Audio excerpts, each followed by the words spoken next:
السلام عليكم ورحمة الله وبركاته. إن الحمد لله والصلاة والسلام على رسول الله وبعد.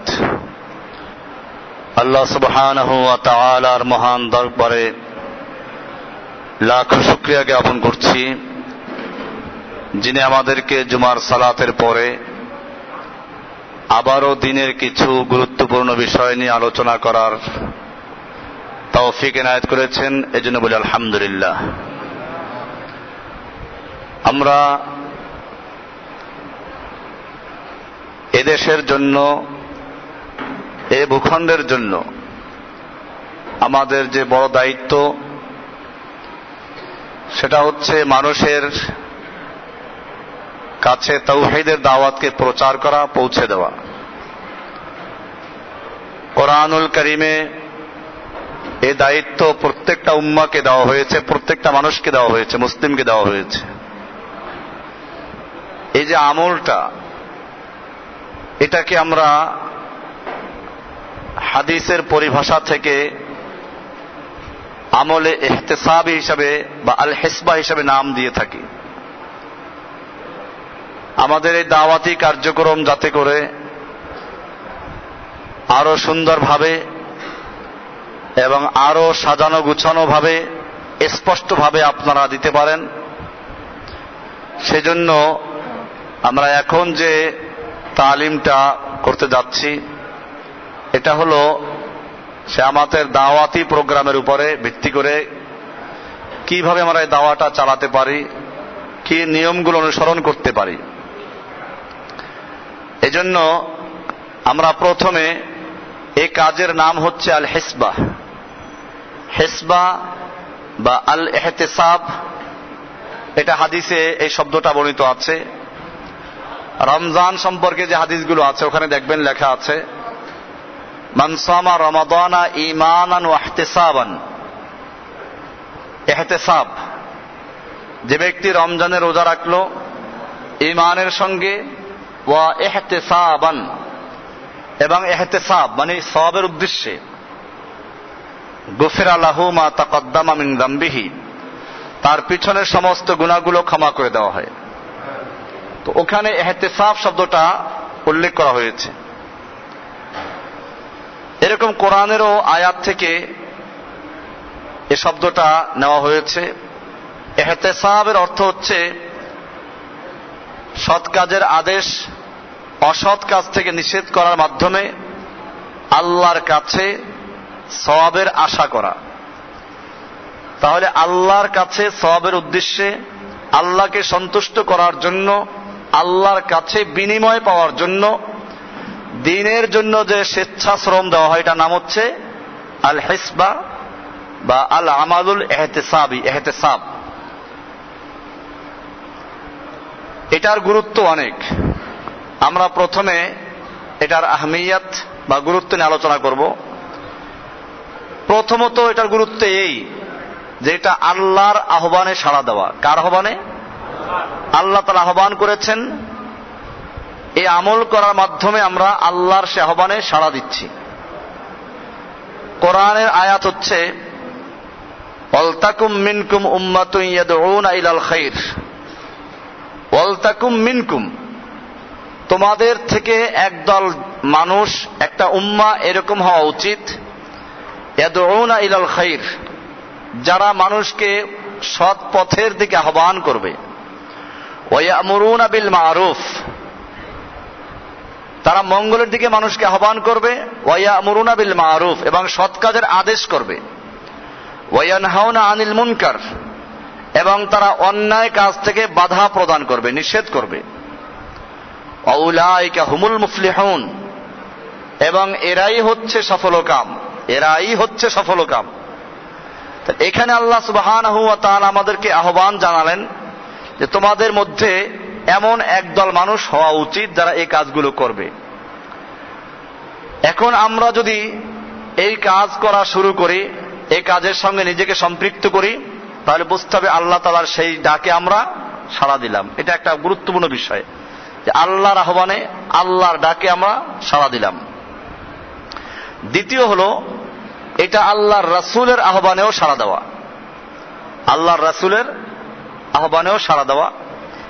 আল্লাহর রাসূল সাল্লাল্লাহু আলাইহি ওয়াসাল্লাম সহিহ হাদিসে এসেছে যে আদেশ করেছেন, বুখারী মুসলিম সহ বিভিন্ন হাদিসের কিতাবে আছে এটা, মান রাআ মিনকুম মুনকারান, তোমাদের মধ্য থেকে যে ব্যক্তি কোনো মুনকার অন্যায় কাজ দেখতে পাবে, ফালিয়ুগাইয়িরহু বিয়াদিহি, সেজন্য এটাকে হাতের মাধ্যমে এটাকে পরিবর্তন করে দেয়। ইউগাইয়িরহু, পরিবর্তন করে দেয়, এটাকে যেন প্রত্যাহত করে, বিয়াদিহি, হাতের দ্বারা, তার মানে শক্তি প্রয়োগে। ফাইল্লাম ইয়াস্তাতি, যদি শক্তি প্রয়োগ করার ক্ষমতা না থাকে, শক্তি প্রয়োগ করা সম্ভব না, তাহলে ফাবিলিসানিহি, তাহলে ওই অন্যায় কাজটাকে প্রতিহত করবে কিসের মাধ্যমে? লিসানিহি, মুখের মাধ্যমে, মুখে প্রতিবাদ করে অথবা বুঝিয়ে মুখের মাধ্যমে এটাকে প্রতিহত করতে হবে। তাও যদি সম্ভব না হয়, ফাইল্লাম ইয়াস্তাতি ফাবিকলবিহি, যদি মুখে প্রতিবাদ করা বা মুখের দ্বারা পরিবর্তন করা সম্ভব না হয়, তাহলে অন্তর দিয়ে, অন্তর দিয়ে কি করবে? এটা পরিবর্তন করবে। না, ঘৃণা করতে বলা হয় না, এটা একটা ভুল শব্দ। যে বলে অন্তর দিয়ে ঘৃণা করতে বলা হয়েছে, না, ঘৃণা শব্দটা হাদিসে নাই। আপনাকে বলা হলো যে ফালিয়ুগাইয়িরহু, এটাকে আপনি পরিবর্তন করে দিবেন, ঘুরিয়ে দিবেন, প্রতিহত করবেন। সেই করবেন কিসের মাধ্যমে? তার তিনটা শব্দ উল্লেখ করা হয়েছে। কয়টা শব্দ? আপনারা পরিবর্তন করবেন, সেই পরিবর্তন করা হতে পারে হাতের দ্বারা, হতে পারে মুখের দ্বারা, নইলে কার দ্বারা? অন্তরের দ্বারা। কিন্তু এখানে যে বলা হয় অন্তরের দ্বারা ঘৃণা করতে হবে, ঘৃণা করা বোঝায় নাই। ঘৃণা তো করতেই হবে, কিন্তু শুধু ঘৃণা করলে দায়িত্ব পালন হবে না। যেহেতু আল্লাহ রাসূল সাল্লাল্লাহু আলাইহি ওয়াসাল্লাম বলেছেন, মান রাআ মিনকুম মুনকারান, তোমাদের যে কেহ মুনকার দেখতে পাবে, অন্যায় দেখতে পাবে, ফালিয়ুগাইয়িরহু, ইউগাইয়ির, তাগয়ির করা, পরিবর্তন করে দাও ওটাকে। সেই পরিবর্তনটা করবে কিসের মাধ্যমে? হয়তো হাতের দ্বারা, নইলে মুখের দ্বারা, নইলে তার অন্তর দ্বারা পরিবর্তন করার কথা বলা হয়েছে। এখানে ভিন্ন কোনো শব্দ বলা হয় না যেটা অন্তর দ্বারা ঘৃণা করবে, তা বলা হয় নাই। কাজে এটা গলত তর্জমা, যে আমি মনের দ্বারা শুধু ঘৃণা করি, ক্ষান্ত করে দিব, না, এটা হবে না। এতে আমার দায়িত্ব শেষ হবে না। মনের দ্বারা পরিবর্তন কেমনে করতে পারে? আপনি প্রথমে নিজে এটাকে মনের দ্বারা ঘৃণা তো করবেনই, এরপরে তালাশ করবেন যে আমি কিছু লোককে আহ্বান করি, বুঝাই, কাকে বুঝানো যায়, এরকম লোক তালাশ করা, কিভাবে এটাকে পরিবর্তন করা যায়, মনে মনে সেই পরিকল্পনা করা, এরকম লোক তালাশ করা, পরিকল্পনা গ্রহণ করা, এটা হলো মনের দ্বারা পরিবর্তন করার অর্থ। আপনি শুধু ঘৃণাই করতে রইলেন, ঘৃণা তো মুমিন এমনি করবে। আপনি যখন মুখের দ্বারা এটা প্রতিবাদ করবেন তখন ঘৃণা করবেন না? মুখের দ্বারা প্রতিবাদ করার সময় তো ঘৃণা করতে হবে, হাতের দ্বারা পরিবর্তন করার সময় ঘৃণা করতে হবে।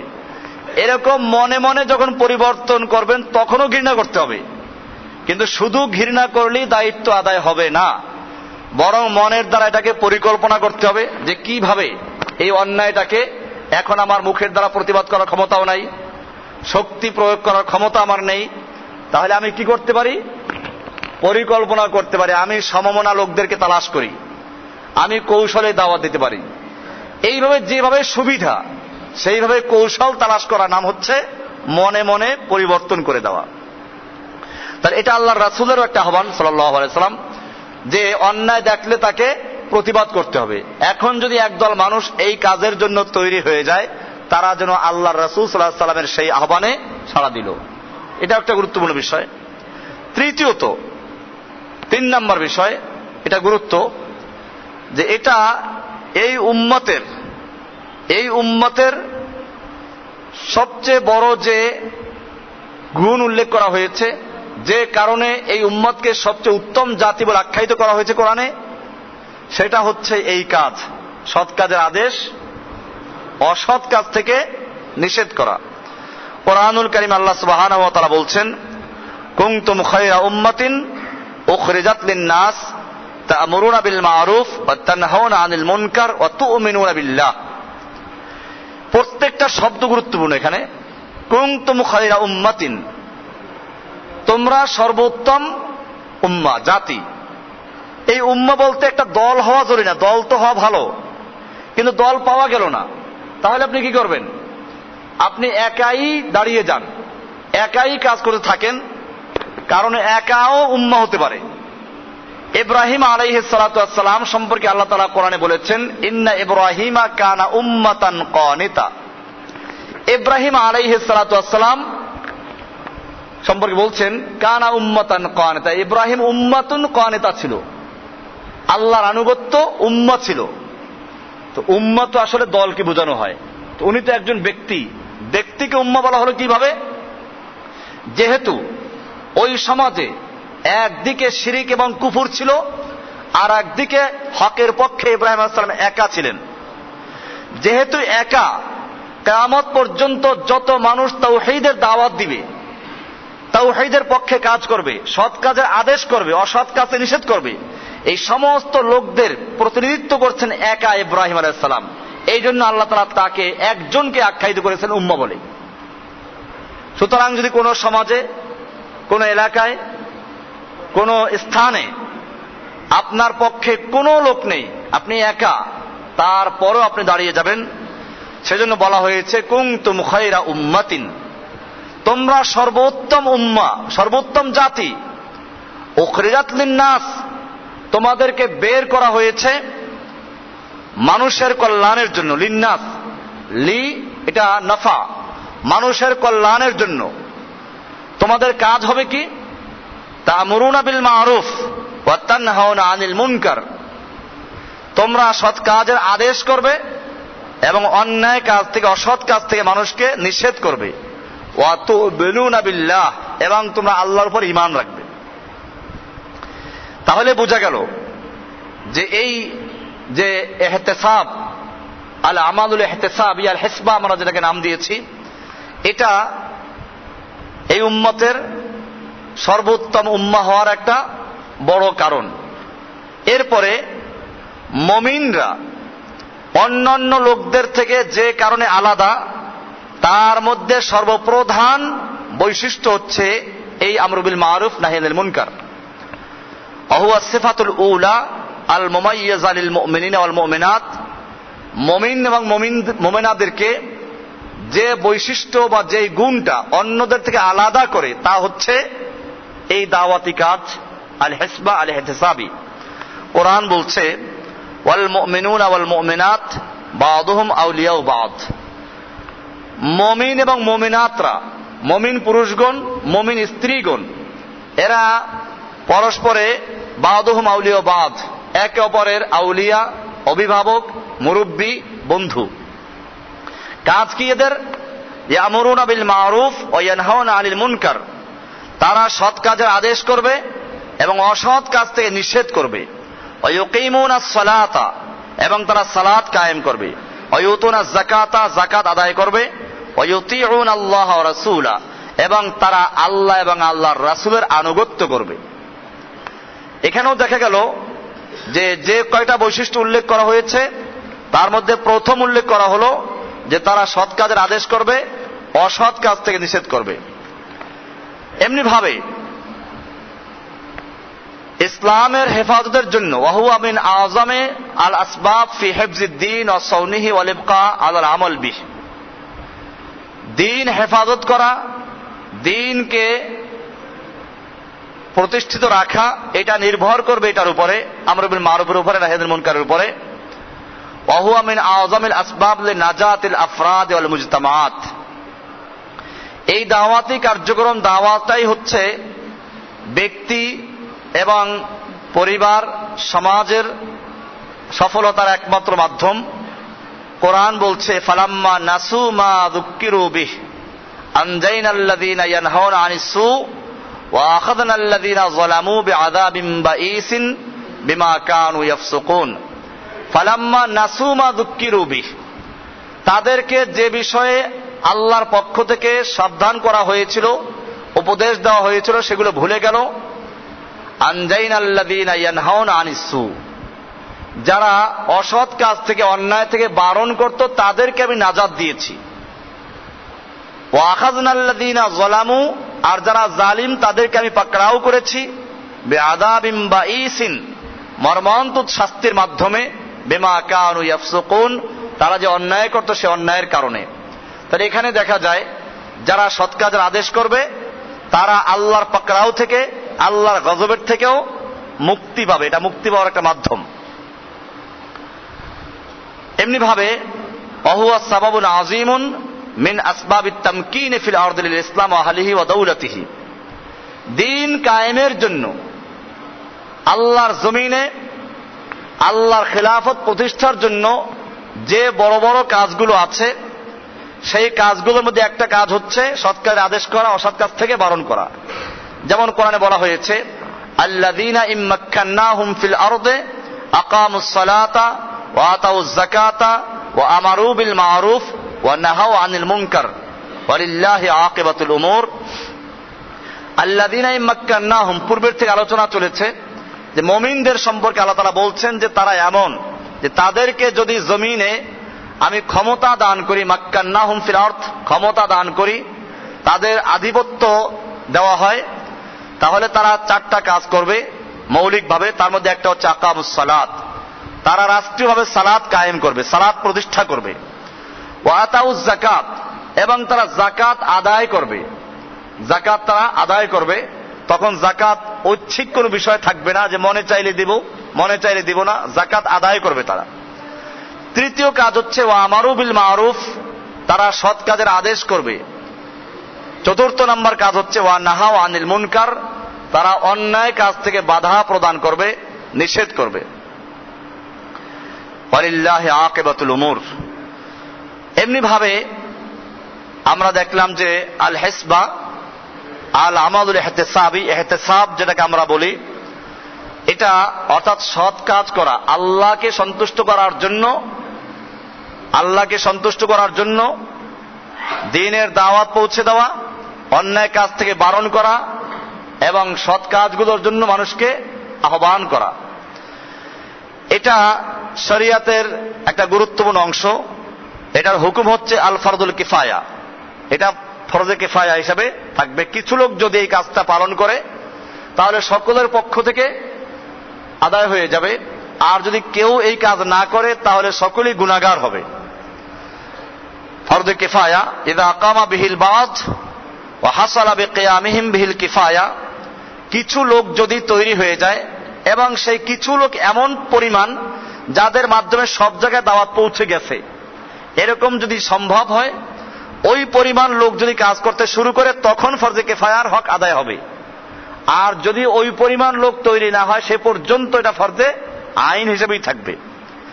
বেয়ান তাহাক্কাকা ফি'লুল মা'রুফ ওয়া ইজতিনাবুল মুনকার, যদি এখন সমাজে এটা প্রতিষ্ঠিত হয়ে যায় যে সবাই এখন সৎ কাজের উপরে চলে, অসৎ কাজ থেকে নিষেধ করে, বা এখন এটা প্রতিষ্ঠিত নয়, অন্যায় কাজ কেউ করতে পারে না, এই পর্যায়ে গেলে তখন এটা ফরজে কিফায়া হয়ে যায়। কিন্তু যদি এই পর্যায়ে না যায় তাহলে এটা ফরজে আইন হয়ে যায়। আম্মা ইযা লাম তাহসুল বিমান কামা বিহিল কিফায়া, যেই লোকগুলো কাজ করছে এদের মাধ্যমে ফরজে কিফায়া হিসেবে আদায় হচ্ছে না, যথেষ্ট নয়, বাকিয়া তারকুল মারুফ ওয়া ফি'লুল মুনকার যাহিরিন, এখনো অন্যায় কাজ প্রকাশ্যে হচ্ছে এবং ন্যাক কাজগুলো ছেড়ে দেওয়া হচ্ছে, বর্জন করা হচ্ছে, এটা প্রকাশ্যে। এরকম যদি হয়, কামা হুয়াল হাল ফি ইয়াউমিনা ফি মুজতামিআতিনা আল ইসলামিয়া, যেমন বর্তমানে আমাদের ইসলামিক সমাজগুলোতে এটা দেখা যাচ্ছে, অন্যায় কাজ প্রকাশ্যে হচ্ছে, ভালো কাজগুলো প্রকাশ্যে বর্জন করা হচ্ছে। এরকম যদি হয় তাহলে ফাহুয়া ফরদু আইনিন আলা কুল্লি মুসলিম কাদিরিন, তাহলে প্রত্যেকটা মুসলিমের জন্য ফরদে আইন হবে এটা। তাহলে আমাদের জন্য এখন কি এটা? এই দাওয়ার কাজ করা ফরজে আইন, এটা ফরজে কিফায়া না। তাহলে বিহাসবে মারাতিবিল ইনকারি সালাসা আল মানসুস আলাইহা ফিল হাদিসিল্লাযী রাওয়াহু মুসলিম, এখন আপনি এটাকে করবেন কিভাবে? যেভাবে হাদিসে বলা আছে তিনটা কাজ করতে বলা হয়েছে, হয়তো হাতের দ্বারা, নইলে মুখের দ্বারা, নইলে অন্তরের দ্বারা। এর তিন একটার কোনটা যেটা আপনার জন্য সম্ভব এটা করতে হবে, যেটা সহিহ মুসলিমে আল্লাহ রাসূল সাল্লাল্লাহু আলাইহি ওয়াসাল্লাম ইরশাদ করেছেন, মুসলিম শরীফে বর্ণনা করা হয়েছে, মান রাআ মিনকুম মুনকারান ফালিয়ুগাইয়িরহু বিয়াদিহি, তোমাদের মধ্যে যে কেহ মুনকার দেখবে সেই জন্য ওটা হাতের দ্বারা পরিবর্তন করে দেয়। ফাইল্লাম ইয়াস্তাতি ফাবিলিসানিহি, তা যদি না পারে তাহলে মুখের দ্বারা। ফাইল্লাম ইয়াস্তাতি ফাবিকলবিহি, তা যদি না পারে তাহলে অন্তর দ্বারা এটাকে পরিবর্তন করবে। ওয়াযালিকা আযআফুল ঈমান, এটাই হচ্ছে ঈমানের সর্বশেষ এবং দুর্বলতম ঈমান, ঈমানের সর্বশেষ স্তর এবং দুর্বলতম ঈমান। এবারে ফিকহুত তাগয়ির বিহাসবি মারাতিবিল মুনকার ফি হাযাল হাদিস, এখানে কয়েকটা স্তর যে বলা হলো এগুলোর সামান্য ব্যাখ্যা। মান কানাত লাহু সালতাতুন ওয়া ভিলায়াতুন, যেই ব্যক্তির ক্ষমতা আছে এবং তার অধিকার আছে, ওয়াজাবা আলাইহি তাগয়ির বিমুক্তাদা সালতাতিহি ওয়া ভিলায়াতিহি, যার ক্ষমতা আছে সে ব্যক্তি তার নিজের ক্ষমতা এবং তার অধিকার অনুযায়ী তার জন্য এটা ওয়াজিব হয়ে যাবে। হুয়া তাগয়ির বিল ইয়াদ, এটা হচ্ছে হাতের দ্বারা প্রতিহত করার অর্থ। দ্বিতীয় নাম্বার, মাল্লাম তাকুন লাহু সুলতাতুন ওয়ালা ভিলায়াতুন, যেই ব্যক্তির ক্ষমতাও নাই কোনো অধিকারও সেখানে নেই, ওয়াজাবা আলাইহিল ইনকার বিলিসানিহি, সে সেখানে এটার প্রতিবাদ করবে, মুখের দ্বারা এটাকে ইনকার করবে, অস্বীকার করবে, অপছন্দ করবে এবং এটা সম্পর্কে মানুষকে বুঝাবে। ওয়াহুয়া ওয়াজিবুন ফি হক্কি কুল্লি মুসলিম, এটা প্রত্যেকটা মুসলিমের জন্য ওয়াজিব। ওয়া ইয়াতাআয়্যানু উজুবুহু আলা আহলিল ইলমি ওয়াল জাহি ওয়াল বাসীরা, বিশেষ করে যাদের এলেম আছে, আহলে ইলম যারা, তাওহীদের জ্ঞান আছে, ওয়াল জাহ যাদের প্রভাব আছে সমাজে, ওয়াল বাসীরা যাদের দূরদর্শিতা আছে, এদের জন্য এটা ওয়াজিব। মা লাম ইয়াখশা আলা নাফসিহি আল হালাকা, যতক্ষণ পর্যন্ত নিজের ব্যাপারে নিজের জান ধ্বংস হয়ে যাবে প্রতিবাদ করলে, এরকম যদি আশঙ্কা না থাকে। 3 নম্বর, মান খাশিয়া আলা নাফসিহি ওয়া লাম ইয়াস্তাতি বিলিসানিহি, যে ব্যক্তি নিজের উপরে ভয় করছে যে আমি মুখে যদি প্রতিবাদ করি তাহলে আমাকে মেরে ফেলবে ওরা, ওয়া লাম ইয়াস্তাতি বিলিসানিহি, এবং সে মুখের দ্বারা বলতে সক্ষম না, ফাল উজুবু ফি হক্কিহি, তার জন্য ওয়াজিব হচ্ছে ইয়াকুনু বিল ইনকার বিকলবিহি, সে প্রথমত মনে মনে এটাকে অস্বীকার করবে, ঘৃণা করবে। ওয়া ইয়ালজামুহু হিনাইযিন মুফারাকাতু মাকানিল মুনকার, দ্বিতীয় হলো এই মুনকার যেখানে হচ্ছে এই স্থান ত্যাগ করা, ওখানে থাকা জায়েজ নেই, ওই স্থান ত্যাগ করতে হবে। ওয়া ইয়ালজামুহু হিনাইযিন মুফারাকাতু মাকানিল মুনকার, যেই স্থানে এই মুনকার হচ্ছে, অন্যায় হচ্ছে, ওই স্থান ত্যাগ করে চলে যাওয়া। ফাইল্লাম ইয়াস্তাতি, তাও যদি না পারে, ফালা বুদ্দা আন ইয়াতাআম্মারা ওয়াজহাহু লিল্লাহি, তাহলে তার জন্য ওয়াজিব হচ্ছে তার চেহারাটাকে বিকৃত করে নেওয়া, মলিন করে নেওয়া। ইয়াতাআরা, চেহারাকে মলিন করে নেওয়া। বিহাইসু ইয়ারা আলাইহি আদামুল রিজা বিমা ইয়ারাহু মিন মুনকার, যাতে করে তার চেহারায় এমন একটা ছাপ দেখা যায় যে সে এই অন্যায় কাজটাকে পছন্দ করছে না। ফাইল্লাম ইয়াজহা আলাইহি শাইউম মিন যালিক, এই তিনটার কোনো একটা যদি সে প্রকাশ না করে, ফাইন্নাহু তারিকুল আদনা তারিকুন লি আদনা মারাতিবিল ইনকার, তাহলে সে অন্যায়কে প্রতিবাদ করা, অন্যায়কে অস্বীকার করা, বর্জন করার যে সর্বশেষ স্তর, তাও সে বর্জন করলো। ওয়া ইয়াখশা আন ইয়াকুনা মিম্মান ওয়াসাফাহুমুর রাসূল সাল্লাল্লাহু আলাইহি ওয়াসাল্লাম বিকৌলিহি, আর এরকম পর্যায়ে যে থাকবে তার ব্যাপারে আমাদের ভয় হচ্ছে যে সে ব্যক্তি ওই দলের অন্তর্ভুক্ত হয়ে যাবে যাদের সম্পর্কে আল্লাহর রাসূল সাল্লাল্লাহু আলাইহি ওয়াসাল্লাম বলেছেন ওয়া লাইসা ওয়ারাআ যালিকা মিনাল ঈমানি হাব্বাতু খারদাল, যে এর পরে ঈমানের একটা সরিষার দানা বরাবর স্তর নাই। কাজে যদি এই 3 স্তরের কোন এক স্তরে সে না পড়ে, তাহলে তার সম্পর্কে আমাদের ভয় হচ্ছে, আমাদের আশঙ্কা হচ্ছে এই যে সে ব্যক্তি ওই স্তরে পড়ে যাবে যেই স্তর সম্পর্কে আল্লাহর রাসূল সাল্লাল্লাহু আলাইহি ওয়াসাল্লাম বলেছেন যে এর পরে আর ঈমানের সরিষা দানা বরাবর কোনো স্তর নাই। এরপরে হাদিস থেকে আরেকটা জিনিস যেটা আসা হচ্ছে, তাজাওয়াজ মান লাইসাত লাহু আহলিয়াতুন ইলা মা হুয়া আ'লা মিন আহলিয়াতি ফিল ইনকার ইউআররিজু লিল ফিতনা قد يترتب عليه مفسدة أعظم إلا في القليل النادر وأما النزول عن مرتبة الإنكار للقادر إلى ما هو أدنى فليس بمجز له ولا تبرأ به ذمته, যে ব্যক্তির জন্য ক্ষমতা আছে শক্তি প্রয়োগ করে বাধা দেওয়ার, এখন সে যদি শক্তি প্রয়োগ না করে মুখে প্রতিবাদ করে তো এটা দ্বারা সে দায়িত্ব আদায় করলো না। যে ব্যক্তির মুখে দাওয়াত দেওয়ার বা মুখে প্রতিবাদ করার কোনো সুযোগ ছিল সে ওটা না করে সে মনে মনের যে পরিকল্পনা গ্রহণ করে যেটা বলা হলো এটা করলো, তো সেও দায়িত্ব আদায় করে নাই। এবারে আমরা আলোচনা করব যে এই যে দাওয়াতের কাজ আমরা করব, দাওয়াতের কাজ করার উদ্দেশ্য কি হবে, এটা আমাদের গুরুত্বপূর্ণ বিষয়। দাওয়াতে কাজ যারা করবে তাদের কিছু বৈশিষ্ট্য থাকা দরকার আছে। প্রথম হলো মিন সিফাতিল মুহতাসিব, আল ইহতিসাবে যারা সময় দিবেন, যারা কাজ করবেন, তাদের বৈশিষ্ট্যগুলো হবে এরকম। প্রথম, আল ইখলাস লিল্লাহি তাআলা, আল্লাহর জন্য এই কাজটা করবে, ইখলাস থাকবে, অর্থাৎ শুধুমাত্র আল্লাহকে সন্তুষ্ট করার জন্য কাজটা করা হবে।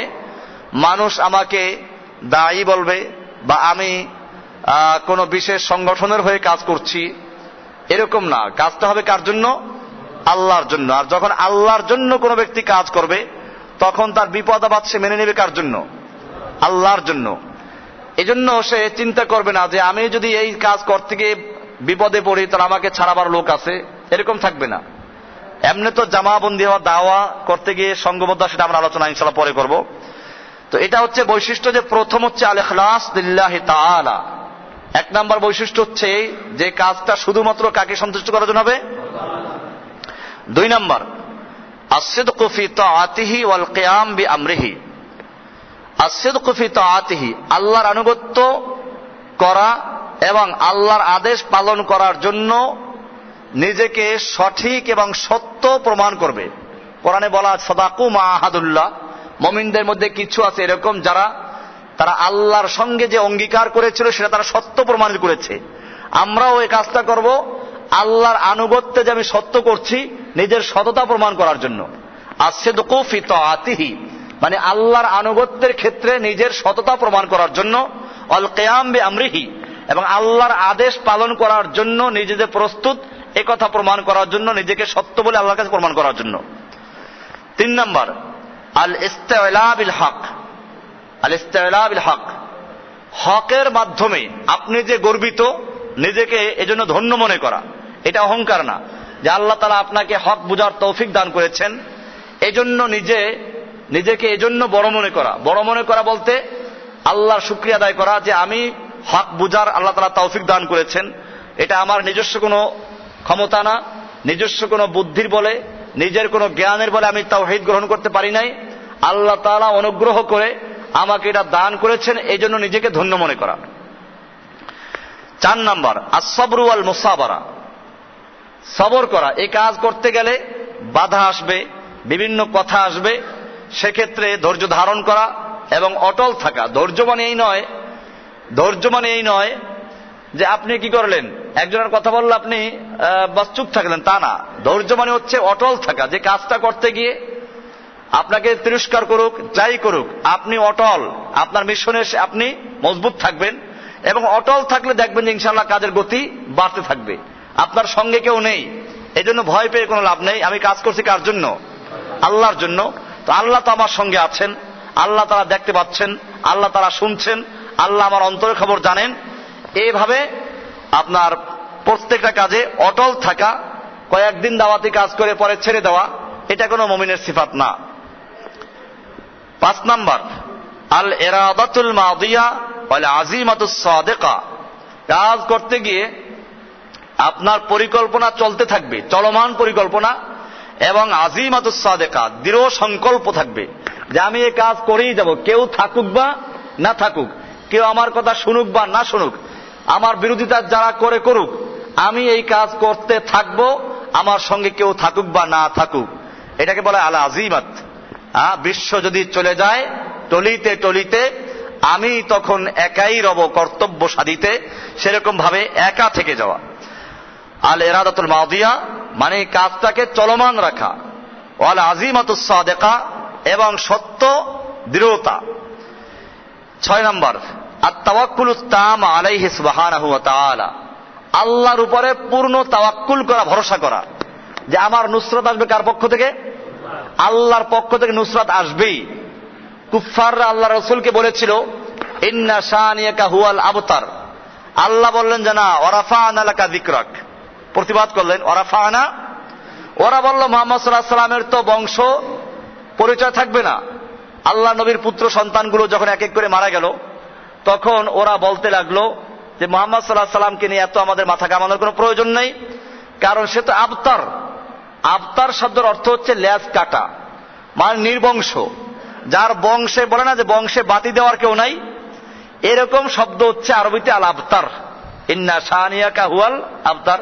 তো ওরা বলছিল আবতার আল্লাহ রসুলকে, আল্লাহ তাআলা প্রতিবাদ করে বলেন যে না, ইন্না শানিয়াকা হুয়াল আবতার, আপনার দুশমন যারা, আপনার শত্রু যারা, তারাই বরং নির্বংশ হবে, ওদের নাম নেওয়ার কেউ থাকবে না। তাহলে মনে রাখতে হবে যারা আপনার বিরোধিতা করছে তারা কোন দলে পড়বে? আল আবতার। কোন দলে? আবতারে পড়ে যাবে। আর আপনি কোন দলে পড়বেন? ওয়ারাফান আলাকা যিকরাক। আল্লাহ রাসূল সাল্লাল্লাহু আলাইহি সাল্লামকে যেভাবে আল্লাহ তাআলা বলেছেন আপনার আলোচনা আমি সর্ব উন্নত মর্যাদা দান করেছি, সর্বোচ্চ স্থান দান করেছি, আপনি নির্বংশ নন, আপনার আলোচনা চলতে থাকবে, ঠিক এরকম ভাবে আপনাকেও আল্লাহর উপরে এই তাওয়াক্কুল করতে হবে, পূর্ণ ভরসা রাখতে হবে যে আল্লাহর নুসরাত আমার পক্ষে অবশ্যই আসবে। এটা আত-তাওয়াক্কুল তাম আলাইহি, আল্লাহর প্রতি পূর্ণ তাওয়াক্কুল, পূর্ণ ভরসা রাখা। এরপরে 7 নাম্বার আল হেকমা, দাওয়াতের ক্ষেত্রে হেকমা অবলম্বন করা। হেকমার মানে এই না যে হেকমা মানে আমি চুপচাপ বসে থাকলাম। এখন অনেকেই হেকমা পালন করে, মানে যদি দাওয়াত দিতে যায় তাহলে কি বলবে, সমাজ থেকে আমাদেরকে বিচ্ছিন্ন হতে হবে, না, এটা হেকমা না। হেকমা হচ্ছে দাওয়াতের কৌশল অবলম্বন করা। দাওয়াত দিতে গিয়ে আপনি মনে করুন ইব্রাহিম, হযরতে মূসা আলাইহিস সালামকে আল্লাহ তাআলা বলেছেন, এগুলো অবশ্য সামনে আসবে, আমাদের আরো সুন্দর কোয়ালিটি কি হবে দাওয়াত দিতে গিয়ে যারা কাজ করবে। মূসা আলাইহিস সালামকে আল্লাহ তাআলা পাঠাচ্ছেন কার কাছে? ফিরআউনের কাছে। আর সেখানে বলছেন ইযহাবা ইলা ফিরআউন, মূসা এবং হারুনকে বলা হচ্ছে তোমরা ফিরআউনের কাছে যাও, ফাকুলা লাহু কওলান লাইয়িনান, তোমরা তার সঙ্গে গিয়ে নম্রভাবে কথা বলো, নরম ভাষায় কথা বলো। তাহলে ফিরআউনের মতো একটা কাফের তাগুত আর মূসার মতো একজন নবীকে আদেশ করা হচ্ছে নম্রভাবে কথা বলার জন্য। তাহলে বোঝা গেল আমি আপনি মূসার মতো ওই স্তরের না, আর আমি যার কাছে যাচ্ছি দাওয়াত নিয়ে সে ব্যক্তি ফিরআউনের মতো এত খারাপ না। আপনি আমি মূসার চেয়ে ভালো নই, আর আমি যার কাছে যাচ্ছি সে ফিরআউনের চেয়ে খারাপ নয়। তো আপনার আমার চেয়ে ভালো ব্যক্তিকে ফিরআউনের চেয়ে খারাপ ব্যক্তির কাছে পাঠাচ্ছেন আর বলছেন যে নম্রভাবে দাওয়াত দাও। কাজে আমাদেরও এটা খেয়াল রাখতে হবে, আমরা যে দাওয়াত দিব, আমাদের সমাজে অনেক জাহালাত আছে, এই জাহালাতের বিরুদ্ধে দাওয়াত দিতে গেলে আমাদেরকে সেইভাবে এই সিফাত অর্জন করতে হবে, আল হিকমা। এরপর হচ্ছে আর রাহমা, আমি যাকে দাওয়াত দিব তা সে আমার শত্রু না, বরং তাকে আমি মঙ্গল কামনা করছি, তার হিতাকাঙ্ক্ষী, তার প্রতি সদয় হয়ে দয়ার সাথে তাকে দাওয়াত দেওয়া। আর রাহমা, রাহমা মানে দয়া, করুণা, তার প্রতি আমি দয়াশীল হয়ে তার প্রতি ভালোবাসা রেখে তারপর তাকে দাওয়াত দেওয়া।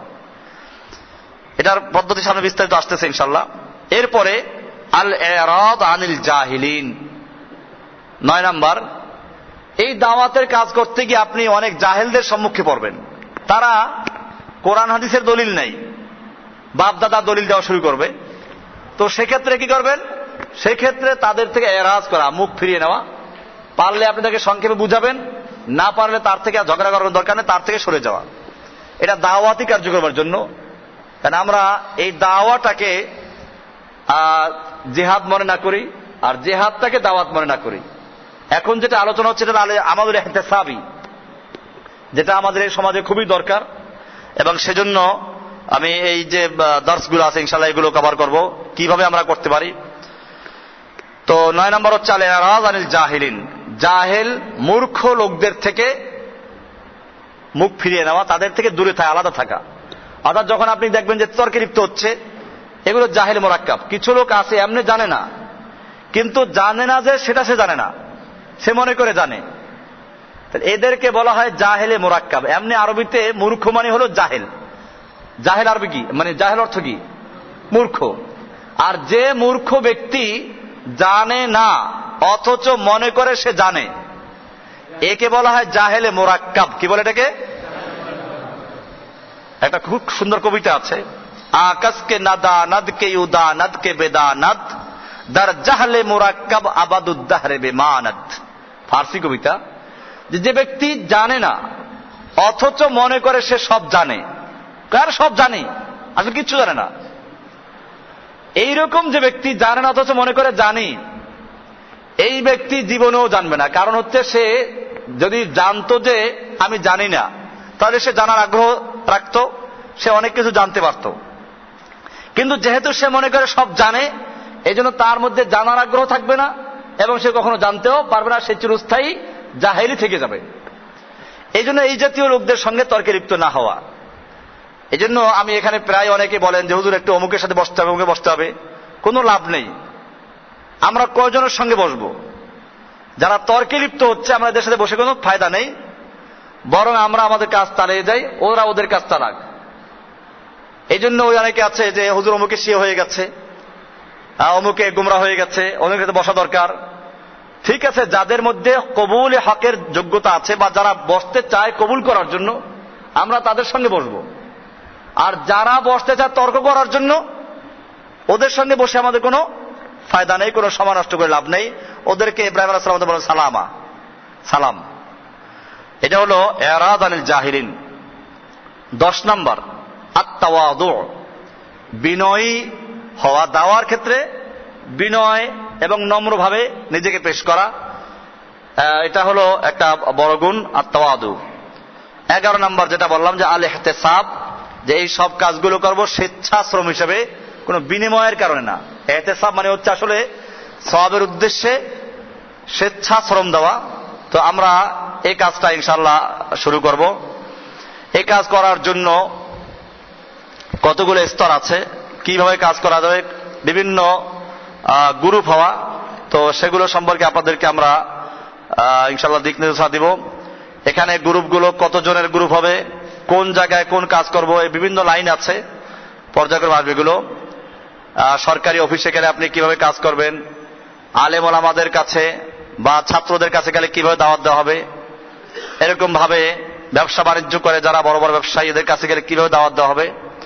তো সেই পর্যায়গুলো আমরা আলোচনায় নিয়ে আসবো ইনশাআল্লাহ। এরপরে চায়ের স্টলে দাওয়াত কিভাবে হবে, এরকম যারা বড় বড় বিলবোর্ড তৈরি করে নারীদের ছবি দিচ্ছে আমাদের দেশে, এগুলোর বিরুদ্ধে কিভাবে দাওয়ার কাজ করতে হবে। এরকম ভাবে যারা বিভিন্ন নাচ গানের আয়োজন করে, তাদের বিরুদ্ধে কিভাবে দাওয়ার কাজ করতে হবে। এরকম যারা অশ্লীল বিভিন্ন সিডি ভিসিডি বিক্রি করে, যেসব দোকানে গান বাজনা বাজানো হয়, সেগুলোর বিরুদ্ধে আমরা কিভাবে কাজ করব। এই সবগুলোই আমাদের পর্যায়ক্রমে আসবে ইনশাআল্লাহ। তো আমরা নিজেদেরকে এই কাজগুলোর জন্য তৈরি করব। এবং যেটা আছে যে কমপক্ষে 3 জন, অনূর্ধ্ব 5 জন দাওয়াতি কাজে যাওয়া, যেভাবে বলা হচ্ছে এটা সামনে আসবে এগুলো, যে কমপক্ষে 3 জন, 3 জনের একটা জামা হলো। এর মধ্যে একজন আমির থাকবে, একজন মুতাকাল্লিম থাকবে যে কথা বলবে, সে কোরআন হাদিস দিয়ে সংক্ষিপ্ত আকারে যে কাজটা, যে অন্যায় সে লিপ্ত আছে, এই কাজে তাকে দাওয়াত দেওয়া, বিরত থাকার দাওয়াত দেওয়া। প্রথমে তার সাথে সালাম কালাম করা, তার জন্য দোয়া করা, বারাকাল্লাহ, হাইয়াকাল্লাহ, আল্লাহ তাআলা তোমাকে ভালো করুক, আল্লাহ তাআলা তোমাকে সুস্থ রাখুক, আল্লাহ তোমাকে সহি সালামতে রাখুক, এভাবে দোয়া করে তারপরে তাকে দাওয়াত দেওয়া সংক্ষিপ্ত আকারে। সম্ভব হলে কোরআন হাদিসের কিছু আলোচনা নিয়ে আসা তার সামনে। এরপরে তর্কে লিপ্ত হলে তার থেকে আর তর্কে না যাওয়া, বরং তাকে দাওয়াত দেওয়া। এই বিষয়গুলো আমরা ইনশাআল্লাহ করব। তো আমরা এটা খেয়াল রাখবো যে আমরা প্রত্যেকেই একজন দায়ী। আমরা যতটুকু জানবো অতটুকু দাওয়াত দেওয়া আমাদের দায়িত্ব, সে যেখানেই থাকুক। এটা যদি পালন না করি আমরা, তাহলে আমরা আল্লাহর কাছে গুনাহগার হব, যেহেতু ফরজে আইন বলা হয়েছে এটাকে। কারণ ফরজে কিফায়া তখন যখন এই কাজ করার জন্য যথেষ্ট লোক তৈরি হয় এবং এই পরিমাণ লোক কাজ করছে, যেই পরিমাণ লোকে কাজ করলে পরে আর কোনো অন্যায় সমাজে থাকে না, বা যারা করে তাদের কাছে দাওয়াত পৌঁছে গেছে, এই পরিমাণ সংখ্যক লোক যদি কাজ করে তাহলে ফরজে কিফায়া হয়ে যায়। এর আগ পর্যন্ত কি থাকে? এটা ফরজে আইন। তাহলে এখন বর্তমানে আপনারা বলুন, বর্তমানে যে পর্যায়ে আমরা আছি, এতে ফরজে আইন না ফরজে কিফায়া? ফরজে আইন। তাহলে আমরা প্রত্যেকেই একটা ফরজ কাজ, যেভাবে সালাত ফরজ আমাদের উপরে, সিয়াম যেভাবে ফরজ হয়, হজ যেমন ফরজ, যাকাত যেমন ফরজ, এরকম ভাবে এই সমাজে আমাদের দাওয়াতি কার্যক্রম করে, এটাও কি ফরজ। মানুষকে তাওহীদ বুঝানো। মানুষ জানে না ইসলাম কি জিনিস, তাওহীদ কি জিনিস, শিরক কি জিনিস, বেদাত কি জিনিস, কিছুই জানে না তারা বরং শিরক বেদাতে লিপ্ত হচ্ছে সওয়াবের কাজ মনে করে। তারা জানে না যে আল্লাহ ছাড়া কারো নামে মান্যত করা হারাম, ফলে মাজারে মান্যত করে। তারা জানে না যে আল্লাহ ছাড়া কোন মুর্দার ব্যক্তির কাছে দোয়া করা যায় না, দোয়া একটা ইবাদত। এই দোয়া করলে কি হয়? এখন মুর্দারের কাছে তারা দোয়া করে, প্রার্থনা করে, চায়, এটা একটা ইবাদত, এটা দ্বারা সে মুশরিক হচ্ছে। তারা জানে না যে কবরে কি করা, সেজদা করে সে মুশরিক হচ্ছে। এইভাবে তারা জানে না যে পীর সাহেব দেখা মাত্র সবকিছু জানে, অন্তরের খবর পর্যন্ত দেখে। পীর ছাড়া আল্লাহকে পাওয়া যাবে না, পীর হচ্ছে আল্লাহ এবং বান্দার মধ্যে মাধ্যম। এগুলোর দ্বারা দেশে মুশরিক হয়ে যাচ্ছে, এটা মানুষ জানে না। মানুষ জানে না যে কি আল্লাহ সুবহানাহু ওয়া তাআলা সমস্ত মুশকিল কুশা, আর কোনো মুশকিল কুশা নাই। তারা মানুষকে মুশকিল কুশা বলে, মানে মুশকিল দূর করে দেয়। হাজত রাওয়া মানে সমস্ত প্রয়োজন মিটাবার মালিক মনে করে।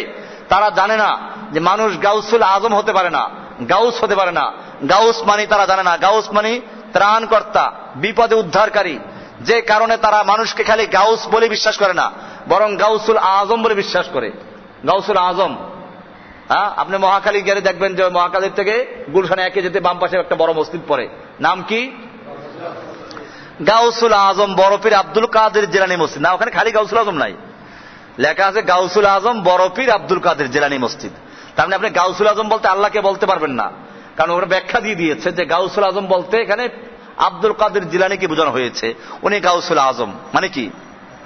সবচেয়ে বড় ত্রাণকর্তা। গাউস মানে ত্রাণকর্তা, আজম মানে সবচেয়ে বড়। তাহলে সবচেয়ে বড় ত্রাণকর্তা কে? এইটা যদি বাংলা যদি একটু লিখে দিত তাহলে আমাদের আর এই দাওয়াতের কাজ লাগতো, ওটা মানুষ এমনি বুঝতো। মানুষ এত গুমরা নাই, দেশের মানুষ এখন পর্যন্ত এত গুমরা হয় নাই যে একটা মানুষকে তারা গাউসুল আজম মানে সবচেয়ে বড় ত্রাণকর্তা বিশ্বাস করবে। সমস্যা হচ্ছে আরবিতে লেখার কারণে। হ্যাঁ, মাওলানা, এই মাওলানারাই তো। এই জন্য আমি কি বললাম, এই যে আজকে জুমায় বয়ান করলাম কি, যে এত বড় আলেম কি বুঝে নাই? মাওলানা, মাওলানা এটা আরেকটা শিরক। মাওলা মানে কি? মালিক, অভিভাবক। না মানে আমাদের। তাহলে মাওলা না মানে আমাদের অভিভাবক, আমাদের প্রভু, আমাদের মালিক কে? কোরআনে বলা আছে আনতা মাওলানা। ওই দোয়া আছে না একটা, রব্বানা ওয়ালা তাহমিল আলাইনা ইসরান কামা হামালতাহু আলাল্লাযিনা মিন ক্বাবলিনা রব্বানা ওয়ালা তুহাম্মিলনা মা লা তাকাতা লানা বিহি ওয়াফু আন্না ওয়াগফির লানা ওয়ারহামনা। তারপরে কি? আনতা মাওলানা, তুমি তো আমাদের মাওলা। আমাদের মাওলা কি? মুমিনদের মাওলা কি? আর কুফফারদের মাওলা কি? কুফফারদের মাওলা মানুষ হতে পারে, কাজেটা মনে একটা। তবে আপনার আবার এই পেশ লাগাই এখন গিয়ে মাওলানা শব্দকে সব কি করে দেন। এটা মাওলা বিভিন্ন অর্থে আসে, এটাও বলে দেই। মাওলা শব্দের বিভিন্ন অর্থ আসে। মাওলা শব্দের অর্থ আসে যেমন যেটা বললাম, প্রভু, অভিভাবক। মাওলা শব্দের কিছু অর্থ ভিন্ন আছে। মাওলা শব্দের অর্থ আছে মালিক। গোলামের মালিককে মাওলা বলা হয়। গোলামের মালিক, আগে যে গোলাম প্রথা ছিল, মালিক মাওলা বলা হয়। মাওলা মানে বন্ধু হতে পারে। তো এই জন্য আমাদের দেশে যে ওই মাওলানা সাহেব বলে, এটা বলে এইসব অর্থের দিকে লক্ষ্য করে যে মাওলানা মানে সে আমাদের নেতা অথবা আমাদের বন্ধু, এইসব অর্থে করে।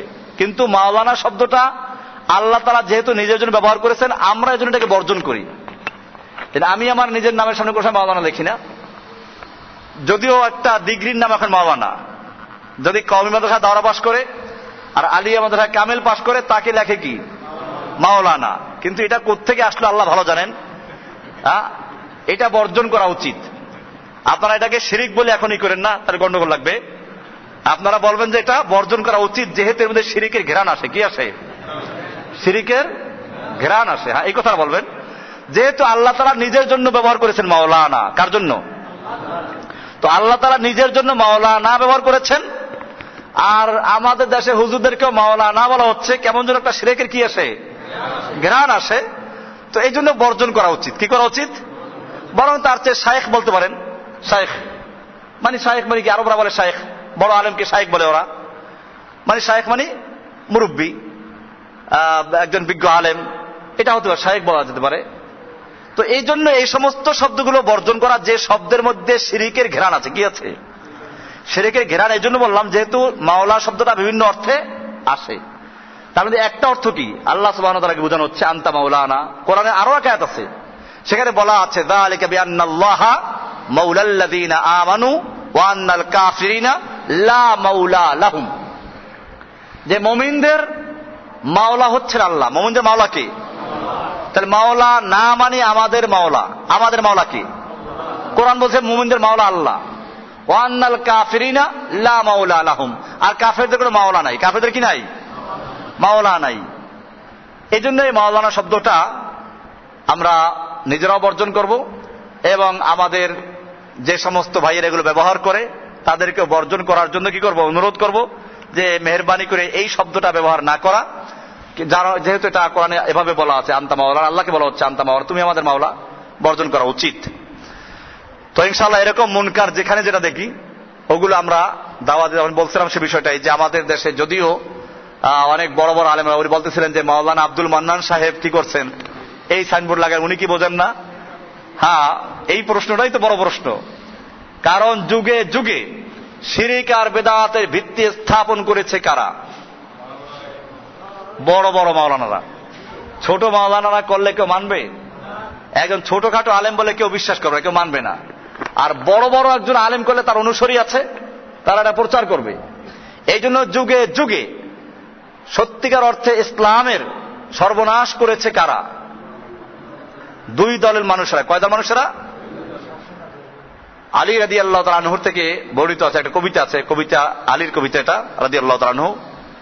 উনি উচ্চভাবের কবি ছিলেন, আলী রাদিয়াল্লাহু তাআলা আনহু শায়ের ছিলেন, দেওয়ানে আলী পাওয়া যায়। ওর মধ্যে আছে ওয়া হাল আফসাদাদ দীনা ইল্লাল মুলুকু ওয়া আহবারু সুইন ওয়া রুহবানুহা। যুগে যুগে আল্লাহর দ্বীনকে ধ্বংস করেছে অন্য কেউ দুই শ্রেণীর মানুষ ছাড়া? দুই শ্রেণীর মানুষ ছাড়া অন্য কেউ কি ধ্বংস করেছে? ইল্লাল মুলুক, এক হচ্ছে শাসক, মুলুক ক্ষমতাশালী শাসক গোষ্ঠী, আর দ্বিতীয় শ্রেণী হচ্ছে ও আহবারু সুইন ওয়া রুহবানুহা, আহবার এবং রুহবান। বিজ্ঞ বড় বড় আলেমদেরকে আহবার বলা হয়, হেব্রুন মানে যারা পারদর্শী আলেম, ওয়া রুহবানুহা এবং রাহেব মানে পীরসাব বুজুর্গ। একটা হচ্ছে শিক্ষিত আলেম, আর একটা হচ্ছে মূর্খ জাহেলে বা আবেদ, আবেদে জাহেল, আবেদে জাহেল। এরাও সর্বনাশ করেছে যুগে যুগে, বড় বড় পীর হয়ে গেছে এরা। এই কাজ লোকগুলোতেই ইসলামের সর্বনাশ করেছে। তাহলে ইসলামের সর্বনাশ করে ছোটখাটো মানুষ করা সম্ভব না, কারণ ছোটখাটো মানুষে সর্বনাশ করলে কেউ ওটা মানবে না। বড় বড় মানুষের যদি করে তাহলে মানবে।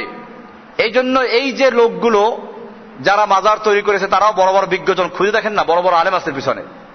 এই যে মাইজ ভান্ডার, মাইজ ভান্ডারের যে প্রধান যে পীর ছিল সে কিন্তু কলকাতা আলিয়া মাদ্রাসার শিক্ষক ছিল। আপনারা মনে করবেন না যে ও জাহেল ছিল, মূর্খ ছিল, ও আলেম ছিল।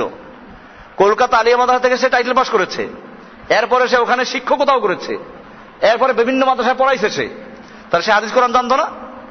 তা সে যে মাজার তৈরি করার জন্য রাস্তা খুলে গেল, গান বাজনা জায়েজ করে গেছে, এই সব যে করে গেল, যে আকামগুলো করে গেছে, তার মতো একজন লোকে করে গেছে বলেই তো এত লোকে মানে। আর যদি ছোটখাটো কেউ করত তাহলে কেউ এটা মানত না। এই জন্য আমাদের খেয়াল রাখতে হবে যে এই যে মুশরিকগুলো এরা পরিষ্কার শিরকে লিপ্ত আছে, এদের ব্যাপারে মানুষকে সাবধান করার দায়িত্ব আমাদের আছে। এই কাজ করতে গেলে বাধা আসবে, সেজন্য এই বৈশিষ্ট্যগুলো যেগুলো আলোচনা করা হলো এগুলো আমরা ইনশাআল্লাহ খেয়াল রাখবো। আল্লাহ সুবহানাহু ওয়া তাআলা আমাদের সকলকে বিষয়গুলোকে বুঝার এবং আমল করার তৌফিক দান করুন। ওয়া সাল্লাল্লাহু তাআলা আলা নবিয়িনা মুহাম্মাদিন ওয়া আলা আলিহি ওয়া সাহবিহি আজমাইন। সুবহানাল্লাহি বিহামদিহি সুবহানাকাল্লাহুম্মা বিহামদিকা আশহাদু আল্লা ইলাহা ইল্লা আনতা আস্তাগফিরুকা ওয়া আতুবু ইলাইক।